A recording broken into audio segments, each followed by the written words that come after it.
I'm Freya List and I am the choreographer on The Grinning Man.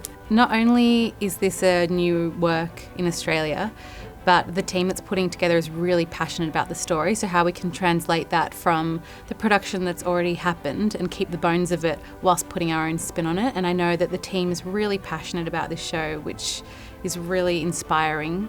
So yeah, I think I'm just most excited as to letting these visions and passion come to life and fruition. So choreography and movement can definitely help set the tone. Sometimes it's really overt and you can tell what's happening, and there might be a production number which has a real wow factor, and other times it just really assists and you might not notice it, which is also the job of choreography, to tell a story and set the scene, set the context. And it tells so much if you just even think about body language of a character and what that does in their own storytelling, and then you expand that to everyone within a show and what that can do. In this show in particular, I think what's really exciting about choreography is that it will help to set the tone. There are a lot of dark themes, the themes of circus, and I just think that means for me that we need a lot of characters that are really in their body and they tell stories physically, not just through the wonderful book and score that we have.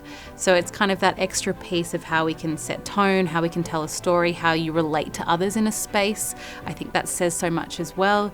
And sometimes audiences know what they're seeing, and sometimes it just helps subconsciously tell a story that they might not even realise worth telling. Another thing I'm really excited about with this show is the cast we have. So something that was really important during casting was that we found really embodied actors.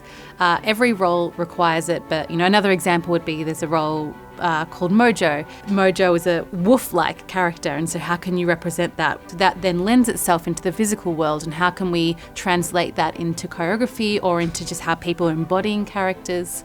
So that's really exciting. That opens up a whole new door. Something that I guess will be challenging in a way is just ensuring that all the pieces come together, and that be, how we envision the characters to move versus making sure that it adheres to the same world as everyone else. Align with the, beautiful set that's happening and the costumes, and just making sure that everything comes together, because it isn't the kind of show where anyone should look alike.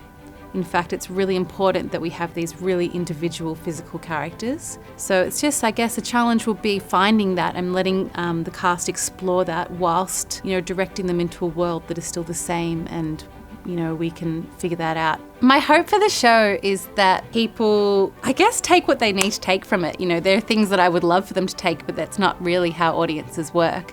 So as long as they take something from it, something that I love about it is the darkness that comes with it.